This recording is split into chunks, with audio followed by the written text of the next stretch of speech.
Hello दोस्तों, स्वागत है आपका अपने चैनल जीके लर्निंग में। दोस्तों, इससे पहले हमने 18 प्रैक्टिस सेट करा दिए हैं। आज का हमारा प्रैक्टिस सेट होगा 19वां प्रैक्टिस सेट है। और ये जो प्रैक्टिस सेट है ये हम साइंस की प्रैक्टिस सेट करा रहे हैं, जो आपके ICAR टेक्नीशियन के लिए जो वैकेंसी निकली हुई है उसके लिए बहुत ही ज़्यादा इंपॉर्टेंट है। तो इस क्लास को लेना न भूलें और लास्ट तक लीजिएगा, क्योंकि हम इसमें आपको 50 क्वेश्चन कराएंगे। तो हर प्रैक्टिस सेट में हम 50 क्वेश्चन करा रहे हैं। तो चलिए शुरू करते हैं। क्वेश्चन हमारा है, गुरुत्व की क्रिया के अंतर्गत मुक्त रूप से गिर रही वस्तु का भार होता है। देखिए, ये जो वस्तु का भार होता है ये शून्य होता है। ऑप्शन नंबर ए ध्यान रखिएगा, शून्य होता है, ध्यान रखिएगा। चलिए नेक्स्ट है। नेक्स्ट हमारा, निम्नलिखित में से किस खगोलीय पिंड में हीलियम 3 प्रचुर मात्रा में पाई जाती है। हीलियम 3 जो पाई जाती है, देखिए चंद्रमा पर पाई जाती है। ऑप्शन नंबर बी बिल्कुल राइट आंसर हो जाएगा। चंद्रमा पर प्रचुर मात्रा में हीलियम पाई जाती है। नेक्स्ट चलेंगे। नेक्स्ट क्वेश्चन हमारा है, यदि हम किसी पात्र के तल पर द्रव के दाब की गणना करना चाहें तो उसे निर्धारित करने के लिए कौन सी मात्रा अपेक्षित नहीं है वो आपको बताना है। तो देखिए, पात्र के तल के पृष्ठ का जो क्षेत्रफल होता है ये बिल्कुल राइट आंसर हो जाएगा। ऑप्शन नंबर सी बिल्कुल राइट आंसर हो जाएगा, ध्यान रखिएगा। चलिए नेक्स्ट है। नेक्स्ट हमारा है, गामा किरणों से क्या हो सकता है। तो देखिए, गामा किरणों से क्या हो सकता है। तो गामा किरणों से जीन म्यूटेशन हो सकता है, ध्यान रखिएगा। ऑप्शन नंबर ए बिल्कुल राइट आंसर हो जाएगा। किरणें होती हैं ये गामा किरणें, ये हमारी होती हैं मैग्नेटिक होती हैं, ध्यान रखिएगा। ये जो गामा किरणें होती हैं ये हमारी मैग्नेटिक यानी कि विद्युत चुंबकीय होती हैं, ध्यान रखिएगा। विद्युत चुंबकीय होती हैं, ये विद्युत चुंबकीय होती हैं। चलिए नेक्स्ट पर चलते हैं। नेक्स्ट हमारा है, इलेक्ट्रॉन सूक्ष्मदर्शी के माध्यम से क्या देखा जाता है। इलेक्ट्रॉन सूक्ष्मदर्शी के माध्यम से देखते हैं हम जीवाणुओं तथा विषाणुओं की संरचना देखते हैं। ऑप्शन नंबर बी बिल्कुल राइट आंसर हो जाएगा।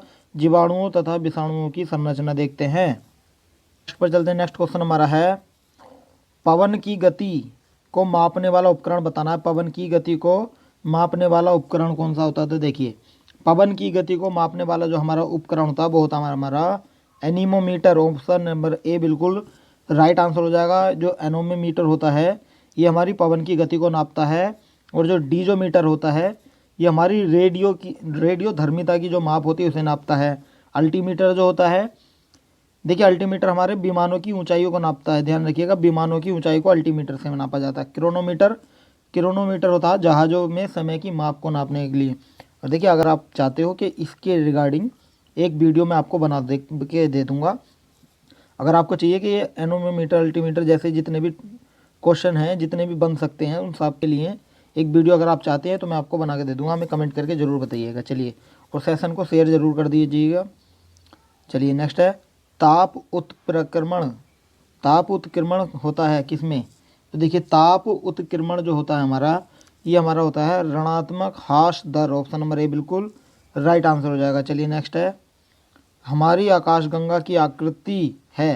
देखिए, आकाशगंगा की जो आकृति है ये हमारी है स्पाइरल। ऑप्शन नंबर सी बिल्कुल राइट आंसर हो जाएगा, ये स्पाइरल है, ध्यान रखिएगा। चलिए नेक्स्ट है, किसी गैस को द्रव में बदलने के लिए सबसे सरल विधि कौन सी स्थिति में होती है।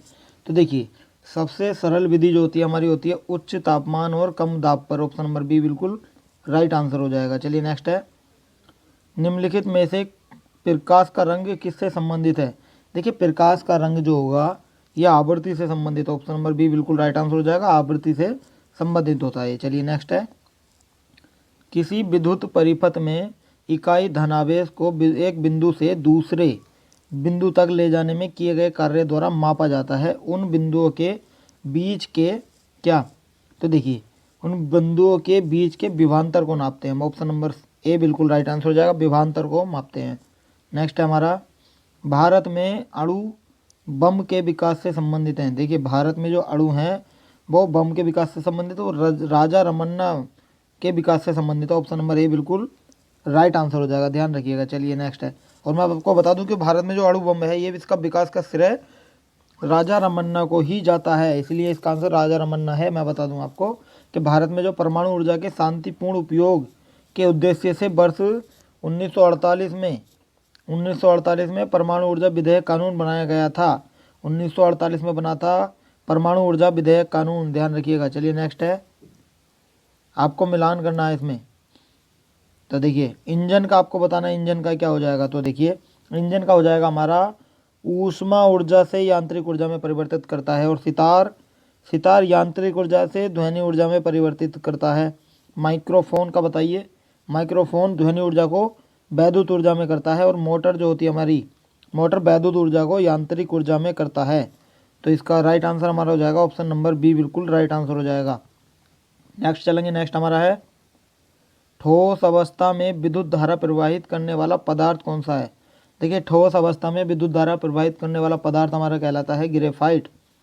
ऑप्शन नंबर बी बिल्कुल राइट आंसर हो जाएगा, graphite is the right answer. चलिए नेक्स्ट है, नाभिकीय रिएक्टर में इनमें से एक ईंधन का काम करता है। देखिए ईंधन का जो काम करता है वो करता है हमारा यूरेनियम। ऑप्शन नंबर सी बिल्कुल राइट आंसर हो जाएगा, यूरेनियम 235, यूरेनियम 235 का यूज होता है, ध्यान रखिएगा। चलिए नेक्स्ट है, जब एक रासायनिक बंध बनता है तब क्या होता है। तो देखिए जब एक रासायनिक बंध बनता है तब ऊर्जा हमेशा निर्मुक्त होती है। ऑप्शन नंबर बी बिल्कुल राइट आंसर हो जाएगा, ऊर्जा हमेशा निर्मुक्त होती है। चलिए नेक्स्ट है, निम्नलिखित में से कौन सा कार्बोहाइड्रेट है। देखिए कार्बोहाइड्रेट जो है वो है हमारा cane sugar. Option number B बिल्कुल राइट आंसर हो जाएगा, cane sugar is the right answer. चलिए नेक्स्ट है, इनमें कोलाइड नहीं है। तो देखिए मैं बता दूं आपको कि जो आइसक्रीम होता है ये कोलाइड नहीं होता। ऑप्शन नंबर बी बिल्कुल राइट आंसर हो जाएगा, ice cream is the right answer. चलिए और मैं इससे बता दूं कि इसके अंदर ये जो है ना आइसक्रीम कोलाइड नहीं है, मैंने आपको बता दिया है, लेकिन जो दूध, दही, खून, नमक ये सब कोलाइड होती हैं। जैसे दूध है, खून है, शहद है, नमक है और ये कि ये दही है, ये सब कोलाइड में आते हैं, ध्यान रखिएगा। चलिए नेक्स्ट है, निम्नलिखित में से कौन से रूप में लौह अयस्क की बहुलता होती है। देखिए लौह अयस्क की जो बहुलता होती है वो हमारी होती है Fe2O3 में, Fe2O3 में। ऑप्शन नंबर बी बिल्कुल राइट आंसर हो जाएगा, ध्यान रखिएगा। नेक्स्ट क्वेश्चन पर चलते हैं। नेक्स्ट क्वेश्चन क्या है हमारा, देखिए नेक्स्ट क्वेश्चन हमारा है, निम्न तत्वों में से सबसे अधिक यौगिक निर्माण करता है। देखिए सबसे अधिक जो यौगिक निर्माण करता है वो करता है हमारा कार्बन में। ऑप्शन नंबर सी बिल्कुल राइट आंसर हो जाएगा, carbon is the right answer. चलिए नेक्स्ट हमारा है, किसका प्रयोग करके कठोर जल और मृदु जल की पहचान की जा सकती है। देखिए किसका प्रयोग करके हम कठोर जल और मृदु जल की पहचान कर सकते हैं, हम कर सकते हैं साधारण साबुन का प्रयोग करके। ऑप्शन नंबर सी बिल्कुल राइट आंसर हो जाएगा। नेक्स्ट चलेंगे, नेक्स्ट हमारा है, कांच क्या है। कांच क्या है ये बताना है। तो देखिए कांच क्या होता है, कांच एक अतिशीतित तरल होता है, अतिशीतित तरल होता है। ऑप्शन नंबर सी बिल्कुल राइट आंसर हो जाएगा। नेक्स्ट चलेंगे, नेक्स्ट हमारा है, किस प्रकार की अभिक्रिया से सबसे अधिक हानिकारक विकिरण पैदा होता है। देखिए किस प्रकार की अभिक्रिया से सबसे हानिकारक विकिरण पैदा होता है, ये हमारा होता है संलयन अभिक्रिया से। ऑप्शन नंबर डी बिल्कुल राइट आंसर हो जाएगा, संलयन अभिक्रिया से होता है। कितना, लगभग 10 lakh degree Celsius, 10 lakh degree centigrade होता है। चलिए नेक्स्ट है, अनाज के परिरक्षण के लिए निम्नलिखित में से किस पदार्थ का प्रयोग किया जाता है। देखिए अनाज के परिरक्षण के लिए हम कहते हैं sodium benzoate. Option number A is the right answer, sodium benzoate का प्रयोग करते हैं। इसका रासायनिक सूत्र होता है NaC7H5O2, इसका रासायनिक सूत्र होता है, ध्यान रखिए। चलिए नेक्स्ट है, जल के BOD का मान आपको बताना है। तो जल के BOD का मान क्या होता है, ये हमारा होता है जैव रासायनिक ऑक्सीकरण के लिए प्रयुक्त ऑक्सीजन की मात्रा। ऑप्शन नंबर बी बिल्कुल राइट आंसर हो जाएगा, ध्यान रखिएगा। चलिए नेक्स्ट चलते हैं, नेक्स्ट हमारा है, वनस्पति घी बनाने के लिए कौन सी गैस प्रयोग की जाती है। देखिए उस गैस का नाम है हमारा हाइड्रोजन, हाइड्रोजन का प्रयोग करते हैं। ऑप्शन नंबर सी बिल्कुल राइट आंसर हो जाएगा, क्योंकि ये ऑक्सीजन गैस सबसे हल्की गैस होती है। नेक्स्ट है, शुष्क सेल का एनोड किससे बना होता है। शुष्क सेल का एनोड बना होता है हमारा लोहे से। ऑप्शन नंबर ए बिल्कुल राइट आंसर हो जाएगा, शुष्क सेल का जो एनोड बना होता है ये हमारा लोहे से बना होता है। चलिए नेक्स्ट है, पृथ्वी कितनी पुरानी है, इसका निर्धारण किस प्रकार किया जाता है। देखिए इसका निर्धारण जो हम करते हैं वो करते हैं रेडियोमेट्रिक कॉल निर्धारण के कारण, रेडियोमेट्रिक कॉल निर्धारण द्वारा करते हैं। ऑप्शन नंबर बी बिल्कुल राइट आंसर हो जाएगा। नेक्स्ट चलेंगे। नेक्स्ट हमारा है वायुमंडलीय ओजोन की ऊपरी परत निम्नलिखित में से किससे बनी है।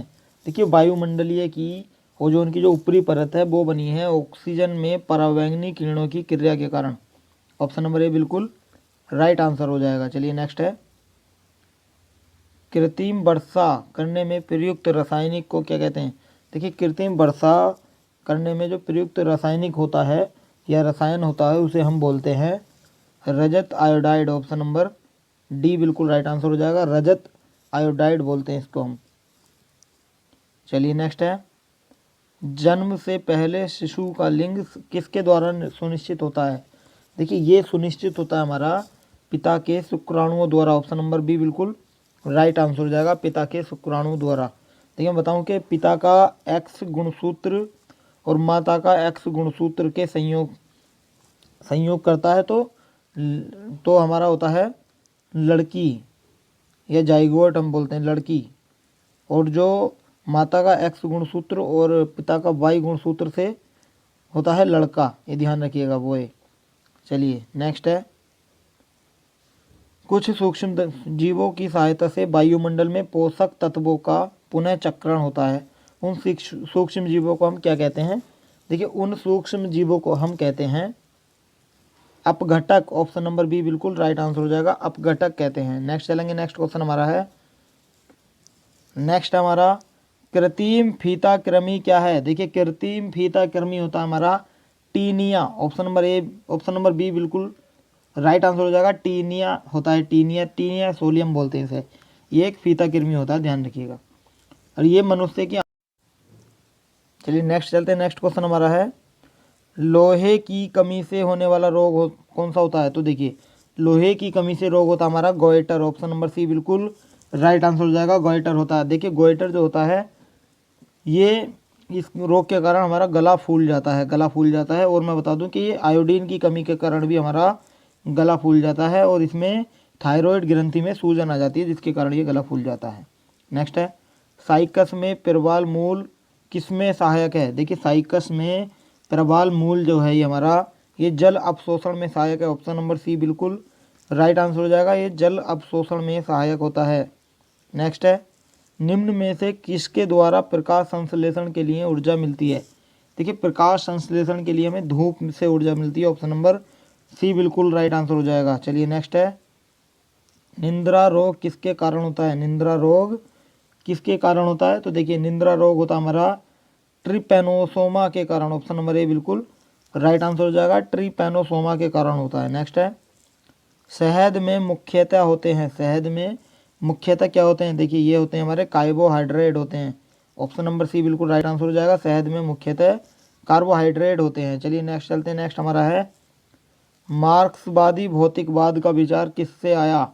मार्क्सवादी भौतिकवाद का जो विचार था ये हमारा आया था हेगल को आया था। ऑप्शन नंबर डी बिल्कुल राइट आंसर हो जाएगा, हेगल को आया था। और ये एक जर्मनी वैज्ञानिक थे, ये जर्मनी के वैज्ञानिक थे, ध्यान रखिएगा ये जर्मनी के वैज्ञानिक थे। चलिए नेक्स्ट है शल्य क्रिया में ऑर्थोप्लास्टी क्या है।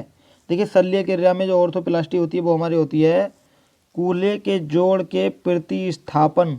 ऑप्शन नंबर डी बिल्कुल राइट आंसर हो जाएगा, कूल्हे के जोड़ का प्रतिस्थापन इज द राइट आंसर। चलिए नेक्स्ट हमारा है थायमीन कौन सा विटामिन होता है। तो देखिए आपको बता दूं कि थायमीन जो होता है ये हमारा होता है विटामिन B1 होता है, विटामिन B1 होता है। ऑप्शन नंबर बी बिल्कुल राइट आंसर हो जाएगा, विटामिन B1 होता है। और विटामिन B6 जो होता है ये कौन सा होता है, ये हमारा होता है पायरिडॉक्सिन होता है, ये पायरिडॉक्सिन। और विटामिन सी हमारा होता है एस्कॉर्बिक अम्ल। और विटामिन 2 हमारा होता है राइबोफ्लोविन, ध्यान रखिएगा। चलिए नेक्स्ट आपको मिलान करना है, मिलान करिएगा। ल्यूकीमिया का बताइए। देखिए ल्यूकीमिया का हो जाएगा बोन मैरो से। फाइलेरिया का हमारा हो जाएगा लसिका ग्रंथि। मलेरिया का हमारा हो जाएगा रक्त कोशिकाएं। एनीफेलाइटिस का हो जाएगा मस्तिष्क। तो इसका राइट आंसर हो जाएगा ऑप्शन नंबर डी बिल्कुल राइट आंसर हो जाएगा, ध्यान रखिएगा चलिए नेक्स्ट क्वेश्चन पे चलते हैं। नेक्स्ट हमारा है एंजाइम की गतिविधि किसके परिवर्तन से नियंत्रित हो सकती है। एंजाइम की गतिविधि किसके परिवर्तन से नियंत्रित हो सकती है, ये हमारी हो सकती है पीएच के परिवर्तन से। ऑप्शन नंबर बी बिल्कुल राइट आंसर हो जाएगा, ध्यान रखिएगा। चलिए नेक्स्ट क्वेश्चन हमारा है पाइसीकरण क्या है। पाइसीकरण क्या होता है बताइए। देखिए पाइसीकरण जो होता है ये हमारा होता है वसा को छोटी छोटी गोलिकाओं में भंजित करना। ऑप्शन नंबर ए बिल्कुल राइट आंसर हो जाएगा। चलिए नेक्स्ट हमारा है हाइड्रोक्लोरिक अम्ल किसकी कोशिकाओं से स्रावित होता है। ये स्रावित होता है पेट से। Option number A is the right answer, पेट से ये स्रावित होता है, ध्यान रखिएगा। चलिए नेक्स्ट है वर्ल्ड वाइड वेब इनमें से किसे इंटीग्रेट करता है। देखिए वर्ल्ड वाइड वेब जो हमारा है ये इंटीग्रेट करता है ईमेल, टेलनेट, यूजनेट को और साउंड और मूवी फाइल्स को। ऑप्शन नंबर सी बिल्कुल राइट आंसर हो जाएगा। वर्ल्ड वाइड वेब मतलब www जो वेबसाइट से हम पहले लगाते हैं, ध्यान रखिएगा। चलिए नेक्स्ट है, देखिए क्वेश्चन हमारा ALU का फुल फॉर्म आपको बताना है। ALU का फुल फॉर्म होता है arithmetic logic unit. Arithmetic logic unit. Option number D बिल्कुल राइट आंसर हो जाएगा। चलिए नेक्स्ट चलते हैं। नेक्स्ट है MS एक्सेल में वर्कशीट पर मानों को दर्शाने के लिए हम किसका प्रयोग करते हैं। हम करते हैं चार्ट का प्रयोग। ऑप्शन नंबर डी बिल्कुल राइट आंसर हो जाएगा। चलिए नेक्स्ट है जावा में क्या है। देखिए जावा में सूत्र होता है। ऑप्शन नंबर ए बिल्कुल राइट आंसर हो जाएगा। नेक्स्ट है चौथी पीढ़ी के कंप्यूटर के निर्माण में प्रयोग किया जाता था।